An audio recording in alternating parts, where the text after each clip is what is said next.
ओवैसी 3000 एकड़ जमीन कब्जा कर बैठ जाएगा, उससे किस गरीब का भला हो रहा है? उससे तो ओवैसी का भला है ना।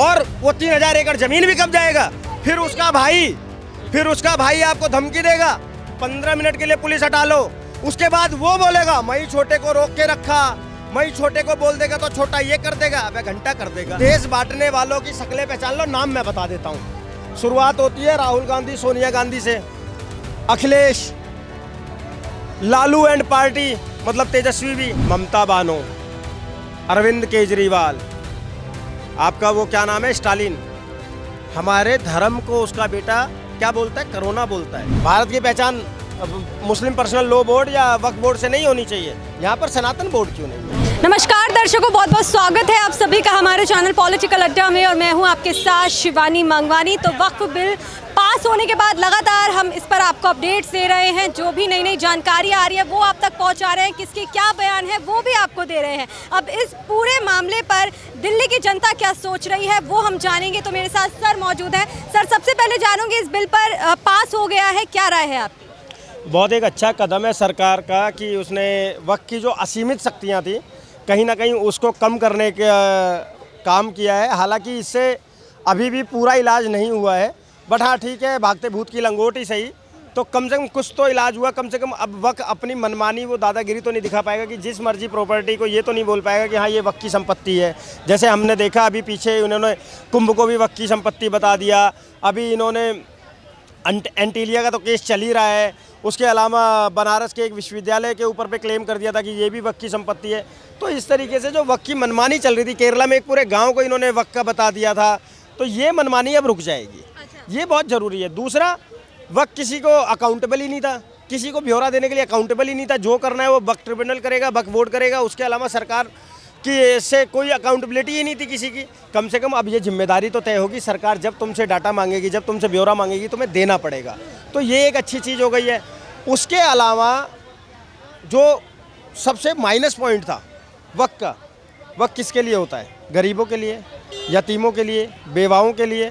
क्या वक्फ बोर्ड से आप मुझे बताइए किसी गरीब का भला हो रहा था, किसी यतीम का भला हो रहा था या किसी बेवा का भला हो रहा था? नहीं।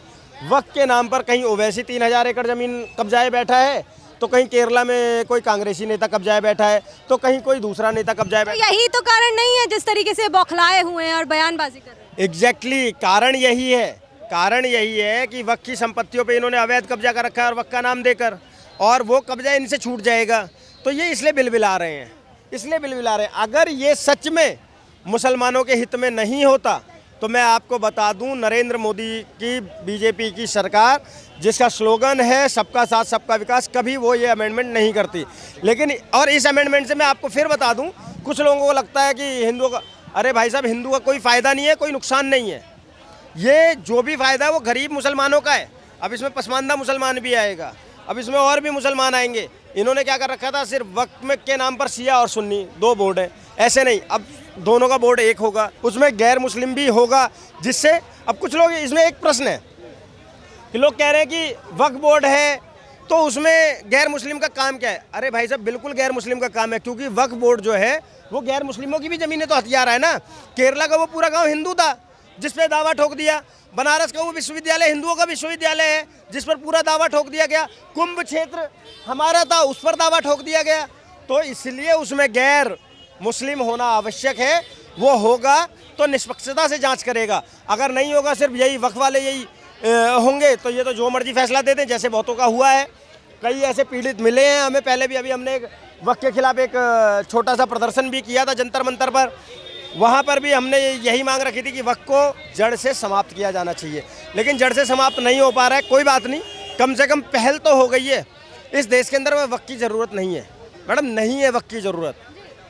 आपने शुरुआत में कहा कि ठीक है अभी बदलाव हुआ है लेकिन पूरी तरीके से नहीं हुआ है, तो पूरी तरीके से कैसे होगा इस बिल में? क्या और चीज़ों की ज़रूरत है? वक्फ बोर्ड को पूरी तरीके से समाप्त कर देना चाहिए। अगर मेरे राय मानो तो वक्फ बोर्ड को पूरी तरीके से समाप्त कर दो। मुझे ये बताओ ना, वक्फ बोर्ड, मैंने जैसे अभी पहले भी पूछा आपसे, कितने यतीम खाने चला रहा है, कितने विद्यालय चला रहा है, कितने गरीब बेवाओं को, यतीमों को सहायता प्रोवाइड कर रहा है? मुझे बताओ ना। इसमें तो ओवैसी जैसे रसूखदार लोग कब्जा कर करके बैठे हुए हैं, और एक ओवैसी का नाम नहीं है, ऐसे अनगिनत नाम है, सबके नाम मेरे पास नहीं होंगे। तो उससे फ़ायदा किसी को नहीं हो रहा है। तो इसलिए उसको समाप्त कर देना चाहिए। और भारत की पहचान सनातन से है। भारत की पहचान मुस्लिम पर्सनल लॉ बोर्ड या वक्फ बोर्ड से नहीं होनी चाहिए। यहाँ पर सनातन बोर्ड क्यों नहीं है, मुझे बता दीजिए। सनातन बोर्ड भी तो होना चाहिए था ना, लेकिन सनातन बोर्ड नहीं है, सिख बोर्ड नहीं है, जैन बोर्ड नहीं है, पारसी बोर्ड नहीं है, बौद्ध बोर्ड नहीं है, मुस्लिम पर्सनल लॉ बोर्ड होगा और वक्फ बोर्ड होगा। ये क्या बात है भाई। मुसलमानों को आवास दिए, मुसलमानों को जो भी देश की योजनाएं, चाहे वो जनधन खाता खुलना हो, चाहे वो उज्ज्वला योजना हो, चाहे आवास योजना हो, चाहे आयुष्मान योजना हो, चाहे राशन की योजना हो, जितनी योजनाएं देश में चली, किसी में भी ये देखकर नहीं दिया गया कि ये हिंदू है या मुसलमान है या सिख है या जैन है, पारसी है। पूरे भारत के जो उसके लिए एलिजिबल था सबको दी गई, समझ गए। लेकिन मुसलमान का फिर भी वो विश्वास नहीं जीत पाए। तो नरेंद्र मोदी सरकार अगर फेल हुई है, एक ही जगह फेल हुई है, सबका साथ सबका विकास तो किया, सबका विश्वास नहीं जीत पाई, यहाँ पर फेल हुई। ये मोदी सरकार का फेलियर है, मैं मानता हूँ। और अभी भी मोदी सरकार के लिए ये समय, अभी उन्होंने सौगातें मोदी भी चलाई, बदले में क्या, मुसलमान जगह जगह गालियाँ बक रहे हैं नरेंद्र मोदी को। आप उनको सौगातें मोदी दो, वो आपको कि बिहार इलेक्शन के दौरान ही क्यों दी गई सौगातें? मैडम एक और बात, इस देश की बहुत बड़ी समस्या है। लोग कहते हैं कि ये इलेक्शन के टाइम पे ही क्यों हुआ। राम मंदिर का फैसला आया तो बोला इलेक्शन के टाइम पे क्यों हुआ, राम मंदिर का उद्घाटन हुआ तो इलेक्शन के टाइम पे क्यों हुआ, कभी ज्ञानवापी का फैसला आता है इलेक्शन के टाइम पर क्यों हुआ। कुछ भी इस देश के अंदर में होता है इलेक्शन के टाइम पर क्यों हुआ। अरे मुझे एक बात बताओ, इस देश के अंदर में हर 6 महीने, हर 3 महीने में कहीं ना कहीं इलेक्शन हो रहे होते हैं, कहीं ना कहीं इलेक्शन हो रहे होते हैं। तो क्या सारे फैसले लेना बंद कर दे सरकार? अगर आप इतना ही अपने आप में कुव्वत रखते हो तो सरकार तो लाई दी ना बिल, 1 नेशन 1 इलेक्शन का, करवा दो पास, पूर्ण बहुमत से संसद भवन में पास करवा दो बिल कि भैया देश के अंदर में एक ही चुनाव होगा। उसके बाद आपके पास ये मुद्दा ही नहीं रह जाएगा कि चुनाव के वक्त किया जा रहा है, समझ रहे हो इस बात को। और बाकी अगर चुनाव के वक्त कुछ छोटे मोटे योजनाओं का अगर वो दे रहे हैं तो ये प्रलोभन कौन नहीं देता है। वो 8500 रुपये खटाखट की बातें भूल गए क्या? तो ये फ्री वीज और ये सारी चीज़ें तो हर पार्टी करती है। तो इस बात को बहुत समझने की जरूरत है। बीजेपी के ऊपर आक्षेप लगा देना एक चीज़ है, बीजेपी के ऊपर जो भी आपने एलिगेशंस लगाए हैं उसको प्रूव कर देना दूसरी चीज़ है। क्या किसी भी विपक्ष ने अभी तक एक भी एलिगेशन प्रूव किया है? इन्होंने नारा चलाया चौकीदार चोर है, उल्टा क्या हुआ इनके साथ में, वो 303 पर पहुंच गए और ये डाउन पे हो गए। इन्होंने जितने भी उसके खिलाफ प्रोपेगेंडा चलाए नरेंद्र मोदी के खिलाफ, नरेंद्र मोदी का कद उतना ही बढ़ता चला गया। तो इनको, विपक्ष को ये सोचने की ज़रूरत है कि हमें मोदी का विरोध नहीं करना है, हमें राजनीतिक विरोध करना है। और जब आप राजनीतिक विरोध करोगे ना तो आप देश के सही मुद्दे उठाकर लाओगे। लेकिन आप एक व्यक्ति का विरोध करते करते पहले मोदी का विरोध शुरू किया और आपको पता ही नहीं चला, आप देश विरोधी हो गए। विपक्ष तो ये भी कह रहा है कि ये देश बांटने का काम कर रहे हैं। कैसे देश बांट रहे हैं, मुझे बता दो ना। देश तो उन्होंने बांटा था जिन्होंने इस देश के अंदर में ये बोला था कि देश के संसाधनों पे पहला हक अल्पसंख्यकों का है, मुस्लिमों का है। किसने बोली थी ये बात? मनमोहन सिंह ने बोली थी। देश तो वो लोग बांट रहे थे जिन्होंने कहा था कि सिर्फ मुस्लिम बेटियां ही मेरी बहनें हैं, नहीं और कोई नहीं है। देश तो उन लोगों ने बांटा था जिन्होंने ये कहा था कि हाँ मैंने गोली चलवाई थी, 16 लोग मरे और मुझे इस बात का कोई अफसोस नहीं है। अगर 16 की जगह 40 भी मरते तो मैं मरवाता, अगर मैं गोलियां नहीं चलवाता तो मेरे मुस्लिम भाइयों के साथ नाइंसाफी हो जाती। देश वो लोग बंटवा रहे थे ना। यहाँ कैसे देश बंट रहा है? मैंने अभी आपको बताया, हर योजना का लाभ मुसलमान भी ले रहा है बराबर, और सबसे ज़्यादा ले रहा है। फिर कैसे देश बंट गया? आप जवाब दे दो। देश तो ये लोग बांट रहे हैं कि जब संभल के अंदर में दंगाई पत्थरबाजी करते हैं तब आ जाते हैं, ये दंगाइयों के समर्थन में खड़े हो जाते हैं। और इस देश के अंदर में जब हमारे राणा सांगा का अपमान किया जाता है तो उस सांसद के साथ खड़े हो जाते हैं, वहाँ पर भी दलित और बनाम सवर्ण कर देते हैं। तो देश बांटने वालों की शक्लें पहचान लो। नाम मैं बता देता हूँ। शुरुआत होती है राहुल गांधी, सोनिया गांधी से, अखिलेश, लालू एंड पार्टी मतलब तेजस्वी भी। तेज प्रताप तो खैर अलग ही आदमी है, बहुत अच्छा आदमी है। तेजस्वी, ममता बानो, अरविंद केजरीवाल, आपका वो क्या नाम है, स्टालिन। हमारे धर्म को उसका बेटा क्या बोलता है? कोरोना बोलता है। इस देश में क्या उसकी औकात है वो एक बार किसी दूसरे धर्म के बारे में बोलकर दिखा दे ऐसे और वो जीवित बच जाए? इन्हीं पार्टियों में से इनके कुछ नेता जो है सुप्रीम कोर्ट के खिलाफ याचिका भी दायर कर रहे हैं इस पूरे बिल के खिलाफ। मैडम देखो, जितनी मर्जी याचिकाएं दायर कर लो, जितनी मर्जी करनी है। आपको शायद इल्म होगा, इल्म बोला है मैंने, इल्म, सोचना, सनातनी व्यक्ति इल्म बोल रहा है, इस बात को समझना। आपको ये इल्म होगा कि 25 वकील लगाए थे इन्होंने राम मंदिर के खिलाफ। राम मंदिर के खिलाफ 25 वकील। क्या हुआ? जो सत्य है उसको नकारा नहीं जा सकता। इसलिए फैसला किसके हक में आया? हमारे हक में आया। पूरी कांग्रेस, पूरे वामपंथी, लिबरांडू, सबके सब सेक्युलर, सबके सब लोग राम मंदिर के खिलाफ थे, लेकिन आज भव्य राम मंदिर बनकर तैयार है। और राम मंदिर ने लगभग 400 करोड़ का टैक्स दिया भारत सरकार को। कितना? 400 करोड़ मायने रखता है। क्या किसी वक्फ बोर्ड ने दिया क्या इतना? नहीं दिया ना। तो ये चाहे सुप्रीम कोर्ट जाए, चाहे जहां मर्जी जाए, अब उस पर ठप्पा लग कर रहेगा। और मैं भाजपा में और विपक्ष में एक फर्क और बता देता हूं आज आपको। भाजपा छोड़ो, एनडीए में, एनडीए और इंडिया अलायंस में, दोनों में फर्क क्या है? इंडिया अलायंस वो अलायंस है जिसने इस देश के अंदर में याकूब मेनन की फांसी रुकवाने के लिए रात को 2:30 बजे कोर्ट खुलवाया था। और एनडीए वो एनडीए है जिसने इस देश के अंदर में एक काले कानून में संशोधन करने के लिए, देश हित के लिए, रात को 2:30 बजे संसद भवन जारी रखी। तो यही बेसिक फर्क है। इसको समझ लो तो देश हित में काम करोगे, और नहीं समझोगे तो तुम्हें मोदी खटकता रहेगा। सर, उनको लेकर क्या कहना चाहेंगे जो लगातार सड़कों पर उतरे हुए हैं और प्रदर्शन कर रहे हैं इस बिल के खिलाफ? मैडम, उनको करने दो। देखो, उन्होंने सीए के खिलाफ भी बहुत प्रदर्शन करे। एनआरसी तो आई भी नहीं थी, ड्राफ्ट भी नहीं बना था, एनआरसी के खिलाफ प्रदर्शन करने लगे। उनका काम यही है, वो आते हैं, प्रदर्शन करते हैं, पिछवाड़े पर लाठियां खाते हैं, बंदर की तरह पिछवाड़ा लाल कराते हैं और चले जाते हैं। इससे इधर और कुछ नहीं करते। हाँ, एक दो जगह जैसे घटनाएं हो जाती हैं, कुछ बड़ी घटनाएं, जैसे हमारे दिल्ली के अंदर में दंगे हुए, सरकार को उस पर सख्त एक्शन लेना चाहिए और सरकार ले भी रही है। और इसीलिए अभी तक वक्त के ऊपर पे हमने कहीं पर भी नहीं सुना कि कोई ऐसी वो हुई है। और मैं सरकार का धन्यवाद देता हूँ, प्रशासन का धन्यवाद देता हूं। संभल की बात, संभल से हाल ही में एक मामला सामने आया था जहां पर एक बुजुर्ग ने इस बिल का सपोर्ट किया, तो वहां पर उसको मारा पीटा गया लाठी डंडे। और मजेदार बात यह कि वो बुजुर्ग मुस्लिम थे। सोचिए, वो बुजुर्ग मुस्लिम थे। पूरा पसमानदा समाज मुसलमान है, पूरा पसमानदा समाज इस वक्त बिल के समर्थन में खड़ा है। अब ये कौन लोग हैं, ये आपको पहचानने की जरूरत है, जो इसके विरोध में खड़े हैं। 9.4 लाख एकड़ जमीन तुमने क्यों कब्जाई है भाई?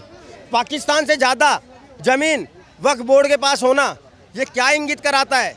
क्या इंगित कराता है? आप अपनी पावर दिखाना चाहते हो, सरकार को बार बार सड़कों पर आकर सरकार को चेतावनी देना चाहते हो कि जिस दिन आप 50% हो गए, जिस दिन आप 50% हो गए, आप दो में से एक काम करोगे।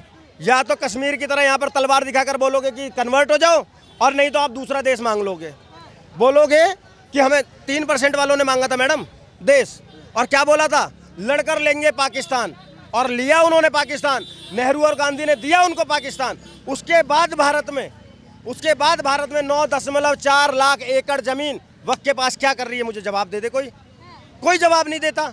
और किस गरीब मुसलमान का उससे भला हो रहा है, मुझे इसका बता दो। कोई मौलाना आकर बता दे, वो जवाब नहीं देंगे। अब भला पहुंचेगा कैसे, वो मैं आपसे जानना चाह रही हूँ। जो जिन लोगों तक भला नहीं हो पा रहा था, अब कैसे पहुंचेगा इस बिल के साथ? देता हूँ। जितनी जमीनें इन्होंने अवैध कब्जा करी हैं, सबसे पहले उन जमीनों पर सरकार का आधिपत्य होना चाहिए। सरकार उन जमीनों पर, जैसे आपने देखा होगा, अभी उत्तर प्रदेश में अतीक अहमद की भी एक कब्जाई ज़मीन थी, जिसपे योगी सरकार ने उसकी बिल्डिंग तोड़वा कर वहाँ पर फ्लैट्स खड़े किए, गरीबों में बांट दिए। किसका फ़ायदा हुआ? क्या योगी सरकार ने अपने पास रखा? क्या नहीं रखा ना, गरीबों में दिया। इस तरीके से जितनी ऐसी कब्जाई ज़मीनें हैं उनको खाली करवाया जाए, सरकार अपने कंट्रोल में ले, उस पर विश्वविद्यालय बनाए, उस पर हॉस्पिटल्स बनाए, उस पर ये सारी चीज़ें कराए, इंफ्रास्ट्रक्चर का काम कराए, देश हित में काम होंगे। सिंपल है, ऐसे भला होगा। लेकिन अब वो वैसी 3000 एकड़ ज़मीन कब्जा कर बैठ जाएगा, उससे किस गरीब का भला हो रहा है? उससे तो ओवैसी का भला है ना।